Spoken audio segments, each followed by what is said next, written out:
শেষ হওয়ার কিনারে দাঁড়িয়ে তৃণমূল কংগ্রেস ধীরে ধীরে ভেঙে পড়ছে বাংলার এক সময়কার সবচেয়ে শক্তিশালী রাজনৈতিক দল। কারণ একদিকে বিধানসভা নির্বাচনে বিপুল ব্যবধানে পরাজয়, তেমনি অন্যদিকে ক্ষোভ বাড়ছে দলের নেতা কর্মী সাংসদ বিধায়কদের মধ্যে। একদিকে গ্রেফতার করা হচ্ছে তৃণমূলের হাই ভোল্টেজ নেতা মন্ত্রীদের, তেমনি আবার অন্যদিকে বিজেপির বিস্ফোরক দাবি 20 জন সাংসদ প্রস্তুত, 50 জন বিধায়ক অসন্তুষ্ট। যার ফলে কিন্তু বাংলার রাজনৈতিক করিডরে একটা প্রশ্ন প্রকট হয়ে উঠেছে, আর সেটা হলো, তবে কি এবার শুরু হয়ে গেল তৃণমূল কংগ্রেসের এন্ড গেম? আজকের এই ভিডিওতে আমরা আপনাদের সামনে তুলে ধরবো এমন 5টি কারণ যার ফলে এমন কানাঘুষো শোনা যাচ্ছে বাংলার রাজ্য রাজনীতিতে। তাই এই ভিডিওটি ধৈর্য ধরে শেষ পর্যন্ত দেখতে ভুলবেন না। চলুন শুরু করা যাক। প্রথম কারণ, আর সেটা হলো বিজেপির বিস্ফোরক দাবি। এই সব কিছু শুরু হয় বিজেপির সাংসদ সৌমিত্র খাঁয়ের একটি বক্তব্যকে ঘিরে। তিনি সরাসরি দাবি করেছেন তৃণমূলের প্রায় 50 জন বিধায়ক অসন্তুষ্ট এবং 20 জন সাংসদ দল ছাড়ার জন্য প্রস্তুত। আপনাদের জানিয়ে দিই, তৃণমূল কংগ্রেসের লোকসভাতে মাত্র 29 জন সাংসদ রয়েছে। তার মধ্যে যদি 20 জন দল ছেড়েই দেয়, তাহলে কিন্তু কার্যত লোকসভায় ভেঙে যাবে তৃণমূল কংগ্রেসের শক্তিশালী জমিটা। এখন অনেকেই প্রশ্ন তুলতে পারেন যে 20 জন এই কথাটা এতটা নিশ্চয়তার সাথে কি করে বলা যাচ্ছে। আপনাদের জানিয়ে দিই, লোকসভায় একটা দল বিরোধী আইন রয়েছে। আপনি যদি 20 জনের কম সদস্য নিয়ে দল ত্যাগ করেন বা দল ছাড়েন, আপনার ওপর দল বিরোধী আইন লাগু হতে পারে। সেই কারণেই মনে করা হচ্ছে, এবং সৌমিত্র খাঁ এটা কিন্তু স্পষ্ট করে বলেছেন যে 20 জন সাংসদ দল ছাড়ার জন্য প্রস্তুত, যাতে তাদের ওপরে দল বিরোধী আইন কার্যকর না হয়।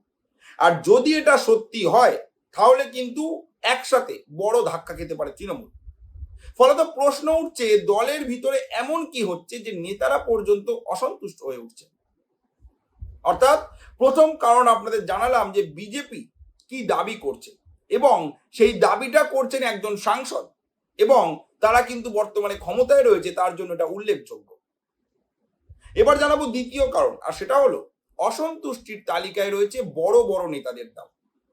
সবচেয়ে বড় ধাক্কায় এসেছে বেশ কিছু নেতাদের নাম সামনে আসায়। ছোটখাটো কোনো নেতা নয়, দলের বহু পরিচিত মুখের নাম এখন রাজনৈতিক আলোচনায় ঘুরছে। যেমন কাকলি ঘোষ দস্তিদার, দেব অধিকারী, রচনা বন্দ্যোপাধ্যায়, ঋতব্রত বন্দ্যোপাধ্যায়। এই নামগুলো কিন্তু ছোটখাটো কোনো নাম নয়। বিশেষ করে কাকলি ঘোষ দস্তিদারের ঘটনাটা খুবই গুরুত্বপূর্ণ। তিনি শুভেন্দু অধিকারীর ডাকা প্রশাসনিক বৈঠকে যোগ দিয়েছেন। সেখানে তাকে সাংবাদিকরা যখন প্রশ্ন করেন, আপনি কি বিজেপিতে যাচ্ছেন, তিনি কিন্তু সরাসরি সেটাকে অস্বীকার করেননি। তিনি বরং বলেছেন প্রশাসন সবার জন্য। তবে এখানেই কিন্তু ঘটনাটা শেষ হয়ে যাচ্ছে না। আমরা জানি কয়েকদিন আগেই লোকসভার মুখ্য সচেতক পদ থেকে কাকলি ঘোষ দস্তিদারকে সরিয়ে দেওয়া হয়েছে, এবং সেখানে কল্যাণ বন্দ্যোপাধ্যায়কে বসানো হয়েছে। এবং তারপর থেকেই কিন্তু কাকলি ঘোষ দস্তিদারের একের পর এক কর্মকাণ্ড বলা যায় সংবাদ শিরোনামে উঠে এসছে। এরপরে তিনি জেলা সভাপতির পদ থেকেও ইস্তফা দিয়েছেন, এবং তারপর তিনি শুভেন্দু অধিকারীর এই বৈঠকে যোগ দিলেন, যার পর কিন্তু প্রশ্ন উঠে আসছে, ক্ষোভটা এখন প্রকাশ্যে চলে আসছে। নামগুলো খুব শীঘ্রই প্রাক্তন হিসাবে যোগ হতে পারে তৃণমূল কংগ্রেসের সাথে। এবার আলোচনা করা যাক তৃণমূলের সবচেয়ে স্পর্শকাতর জায়গা নিয়ে, আর সেটা হলো রাজনৈতিক মহলের একাংশ মনে করছে তৃণমূলের ভেতরে এখন সবচেয়ে বড় সমস্যা হলো ক্ষমতার কেন্দ্র নিয়ে দ্বন্দ্ব। আমরা প্রত্যেকেই জানি, বিধানসভা ভোটে তৃণমূল কংগ্রেস হারার পরে এই দ্বন্দ্ব প্রকাশ্যে চলে এসছে।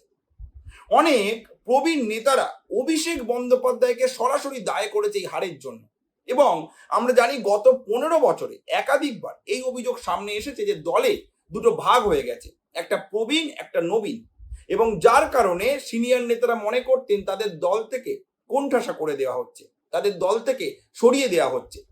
এবং সেটা কিন্তু ভোট মেটার পরেই সামনে চলে এসেছে, এবং আমরা প্রত্যেকে জানি।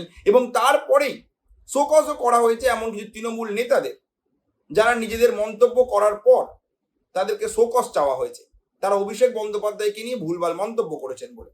অর্থাৎ এখানেই কিন্তু প্রকাশ্যে চলে আসে আরো একটা অসন্তোষ, যে দলের বিধায়ক এবং দলের কর্মীরাও কিন্তু সন্তুষ্ট নয়। অর্থাৎ ক্ষমতার লড়াইটা কিন্তু এখনো প্রকাশ্যে। এবার জানাবো চতুর্থ কারণ, আর সেটা হলো শুভেন্দু অধিকারীর ভূমিকা, বলা ভালো বিজেপির নেতৃত্বদের ভূমিকা। বর্তমান পরিস্থিতিতে শুভেন্দু অধিকারী বিজেপির সবচেয়ে বড় মুখ।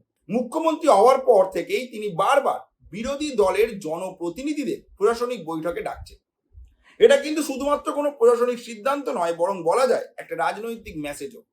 বার্তা খুব স্পষ্ট, দরজা খোলা রয়েছে। এমনকি বিজেপি রাজ্য সভাপতি শ্রমিক ভট্টাচার্য কয়েকদিন আগে বলেছেন তৃণমূলের জন্য দরজা খোলা রয়েছে।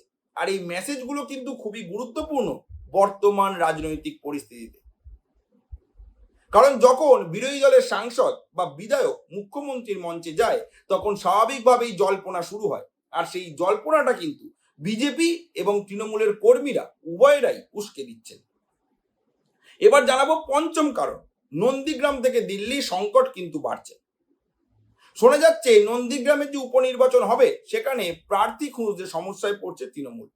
আমরা জানি কয়েকদিন আগে একটা উপনির্বাচন হলো ফলতায়, সেখানে তৃণমূলের হাই ভোল্টেজ নেতা জাহাঙ্গীর খান তিনি বলেই দিলেন তিনি ভোটে লড়বেন না, ভোট হওয়ার দুদিন আগে। আবার এখন নন্দীগ্রামে উপনির্বাচন হবে, যেহেতু শুভেন্দু অধিকারী তিনি ভবানীপুর থেকে জিতেছেন এবং সেখান থেকেই তিনি জিতে মুখ্যমন্ত্রী হয়েছেন, তাই তিনি বলেছিলেন তিনি নন্দীগ্রাম পদ থেকে বিধায়ক পদ থেকে ইস্তফা দেবেন, তাই সেখানে আবার উপনির্বাচন হবে। এবার সেখানে যখন উপনির্বাচন হবে তখন কিন্তু তৃণমূলের তরফ থেকে কাউকে পাওয়া যাচ্ছে না লড়ার জন্য। অর্থাৎ একটা কিন্তু ঘটনা সামনে এসে গেল, কেউ কিন্তু আর তৃণমূলকে সমর্থন করতে চাইছে না। দলের যত ছোটখাটো নেতা হোক তারা কিন্তু কেউ প্রকাশ্যে আসতে চাইছে না। এটা কিন্তু একটা রাজনৈতিক মেসেজ। 2021 সালে নন্দীগ্রামে মমতা বন্দ্যোপাধ্যায়কে হারিয়েছিলেন শুভেন্দু অধিকারী। এই বছর ভবানীপুরে এসে মমতা বন্দ্যোপাধ্যায়কে নিজের গড়ে হারালেন শুভেন্দু অধিকারী। তারপরে কিন্তু নেত্রীর ওপর থেকে ভরসা উঠে গেছে অনেকে, যার ফলে এটা একটা বড়সড় কারণ যে হয়তো তৃণমূলের ভিতটাই এবারে ভাঙার মুখে, আর ঘুরে দাঁড়াতে পারবে না তারা কোনোদিন, যার ফলে আর কেউই ভোটে দাঁড়াতে চাইছে না। এছাড়াও আরো একটা খবর রয়েছে, 100-র বেশি কাউন্সিলর পদত্যাগ করে দিয়েছে ইতিমধ্যে, যা কিন্তু একরকম ভাবে রাজনৈতিক চাপ বাড়াচ্ছে তৃণমূলের ওপরে। গ্রেফতার করা হচ্ছে হাই ভোল্টেজ নেতা মন্ত্রীদের। একটু আগের খবর, দিলীপ মণ্ডলকে পুরী থেকে গ্রেফতার করা হয়েছে। অর্থাৎ এগুলো কিন্তু এক এক করে চাপে ফেলছে তৃণমূল কংগ্রেসকে। এরপরে লেগেই রয়েছে একের পর এক নোটিশ দেওয়া, কারণ শান্তিনিকেতন অভিষেক বন্দ্যোপাধ্যায়ের বাড়ি, সেটা নাকি বেআইনি নির্মাণ, সেই বাড়িকে নোটিশ দেওয়া হয়েছে। এমনকি মমতা বন্দ্যোপাধ্যায় 2025 সালে বলেছিলেন হিন্দু ধর্মকে গান্দা, তার জন্য তার বিরুদ্ধে কিন্তু অভিযোগ দায়ের করা হয়েছে 5টি ধারায়। অর্থাৎ এমনই একের পর এক ঘটনায় কিন্তু জর্জরিত তৃণমূলের ওপর তলা থেকে শুরু করে নিচু তলার কর্মীরা, নেত্রীরা, মন্ত্রীরা, বিধায়করা, সাংসদরা প্রত্যেকে। এখন দেখার এটাই যে কি হয়। যদি তৃণমূল এখনো আনুষ্ঠানিকভাবে এইসব দাবিকে গুরুত্ব দেয়নি, কিন্তু রাজনৈতিক বাস্তবতা অন্য কথা বলছে। যেখানে এত ধোঁয়া উঠছে সেখানে আগুন আছে কিনা এই প্রশ্ন তো উঠবেই। তাহলে তৃণমূল কংগ্রেস কি সত্যিই ভেঙে যাচ্ছে, নাকি এটা শুধু বিজেপির রাজনৈতিক চাপ তৈরি করার কৌশল? এখনো পর্যন্ত কোনো বড় দল বদল হয়নি, এটা সত্যি। কিন্তু যেভাবে একের পর এক নেতা অসন্তোষ প্রকাশ করছে, যেভাবে রাজনৈতিক বৈঠকে নতুন সমীকরণ তৈরি হচ্ছে, তাতে বাংলার রাজনীতি যে নতুন মোড়ের দিকে এগোচ্ছে সেটা স্পষ্ট।